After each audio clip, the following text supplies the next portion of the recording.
Hi guys, আজকে আপনাদের টিডিএমের আরেকটি ভয়ঙ্কর আপডেট দেব, যেটা শুনলে আপনাদের অনেকটা মাথাটা গরম হয়ে যাবে। কারণ আপনারা কি জানেন, টিডিএমের আবার সেই পুরনো স্টাইলের পেমেন্ট দেওয়া স্টার্ট করেছে। কারণ আপনারা জানেন টিডিএমের পুরনো স্টাইলের পেমেন্ট দেওয়া মানে আগে যেই সব সেই বড় বড় লিডারগুলো রয়েছে, যেইগুলো টাকা সব মেরে খেয়ে পালিয়ে গিয়েছে, সেই সেম পলিসিতে আবার পেমেন্ট দেওয়া চালু করেছে। তাই হয়তো আপনারা অনেক ভিডিওতে দেখবেন শুনবেন টিডিএমের এমডি পেমেন্ট দেওয়া স্টার্ট করেছে দেখে দেখে পাবলিককে, আবার তাদের কাছ থেকে পর্যন্ত অ্যামাউন্ট কালেক্ট করার প্ল্যানিং করছে।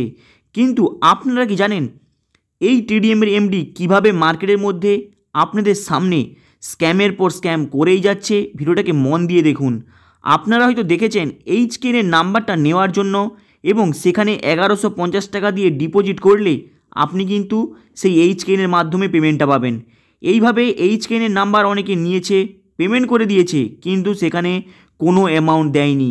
কারণ আপনারা প্রত্যেকে সবাই জানেন, যারা টিডিএমের মধ্যে ডিপোজিট করেছেন ওখানে দেখেছেন যখনই আপনারা 1150 টাকা দিয়ে ডিপোজিট করছেন সেখানে কিন্তু ইনস্ট্যান্ট আপনাদের 500 টাকা ব্যাংকের অ্যাকাউন্টে দিয়ে দিচ্ছে।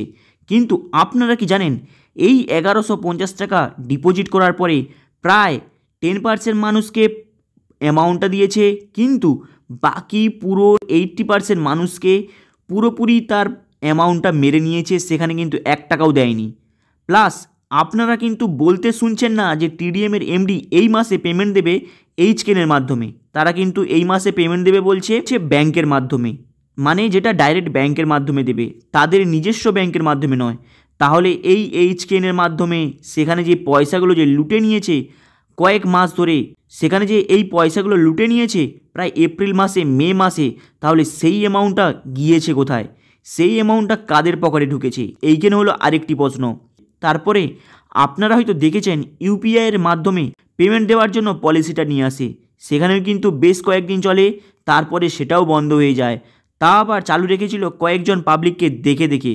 কিন্তু আপনারা যদি এই লাস্টের আপডেটটা শুনেন সেখানে তো আপনাদের আরও মাথা খারাপ হয়ে যাবে। কারণ সেই আগের পলিসিতে আবার পেমেন্ট দিচ্ছে, মানে আপনারা জানেন আগের পলিসিতে পেমেন্ট দিয়েছে দেখে দেখে ব্যক্তিকে, যেই সব ব্যক্তি তাদের দালাল এবং বড় বড় সেই সিনিয়রগুলো রয়েছে যেখানে তাদের চামচাগিরি করে বেড়াচ্ছে, সেই সব লিডারের আবার সেই প্ল্যানিং মাফিক তারা কিন্তু পেমেন্ট দিচ্ছে। যদি আপনারা এই টিডিএমের পেমেন্টের রিসিপ্টগুলো দেখেন আপনাদের কিন্তু তাহলে আরও মাথা খারাপ হয়ে যাবে। তাই টিডিএমের এমডি কিছু কিছু ব্যক্তিকে দেখে দেখে পেমেন্ট দিয়েছে। আপনারা সেই স্ক্রিনশটগুলো দেখতে পারেন যেটা আপনাদের সামনে শো করাচ্ছি।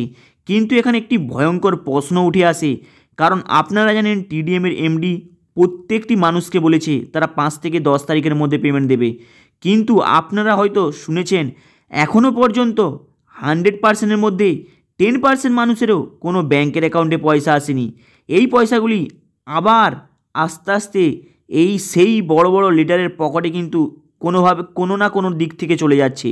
মানে যেই পেমেন্টটা পাবলিককে দেওয়ার কথা রয়েছে সেই অ্যামাউন্টটাও পর্যন্ত আস্তে আস্তে কোনো না কোনো দিক থেকে সেই বড় বড় লিডারের পকেটে ঢুকে যাচ্ছে। তাই আপনারা হয়তো বলতে শুনেছেন টিডিএমের এমডিকে যে তারা 5 থেকে 10 তারিখের মধ্যে পেমেন্ট দেবে, কিন্তু আজকে 14 তারিখ হয়ে গিয়েছে।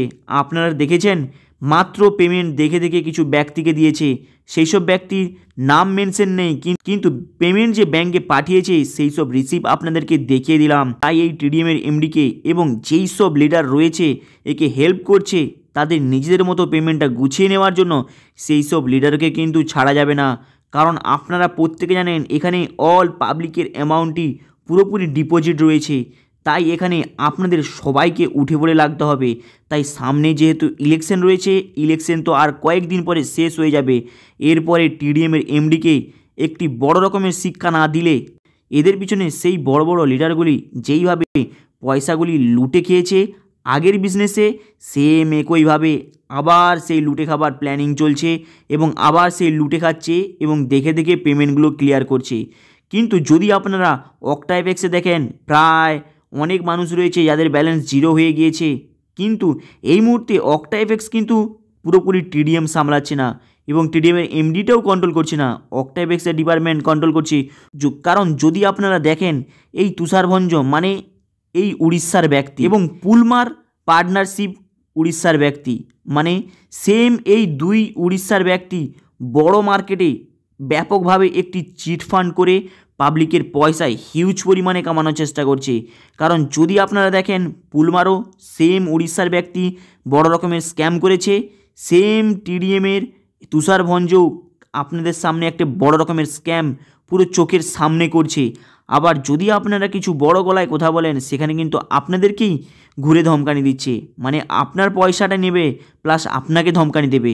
এখানে যেমন এই স্ক্যামের মাধ্যমে আপনাদের কাছ থেকে কয়েক হাজার টাকা মেরে নিয়েছে, আবার তারা পেমেন্ট দেওয়ার সময় সেখান থেকেও পয়সা কেটে কেটে তাদের লিডারের সেই পকেটে আস্তে আস্তে ঢুকছে। তাই এই সব কোম্পানিকে বড় রকমের সবাই মিলে একজোট হয়ে যদি আপনারা শিক্ষা না দেন তাহলে দেখবেন আবার এই সব কোম্পানি একটা সময় চলে গেলে ঘুরে আসবে। কারণ আপনারা প্রত্যেকে জানেন রোজভ্যালি নামে একটি কোম্পানি তার অ্যামাউন্টটা দেওয়ার জন্য সরকার থেকে কিভাবে প্রেশার ক্রিয়েট করেছে এবং কয়েকজনকে দিয়েছে, আপনারা হয়তো শুনেছেন। তাই এই সব এমডিকে পাবলিকের হাতে তুলে দিয়েই সমস্ত অ্যামাউন্ট একের পর এক যত পাবলিক রয়েছে সবাইকে ক্লিয়ার করার জন্য একে বাধ্য করতে হবে। না হলে কিন্তু এই সব এমডি এবং একে সহযোগিতা করছে কিছু লিডার, কারণ তারাই বড় বড় অ্যামাউন্টগুলো খেয়ে বসে আছে এবং নিজেদের মতো পেমেন্টগুলো করিয়ে দিচ্ছে। তাই এদেরকে একটি বড় রকমের শিক্ষা দেওয়াটা খুবই দরকার। হাই গাইস, আপনাদের এই ভিডিওটা কেমন লাগলো লাইক অ্যান্ড সাবস্ক্রাইব করে দেবেন। চলুন দেখা হবে আবার নেক্সট ভিডিওতে।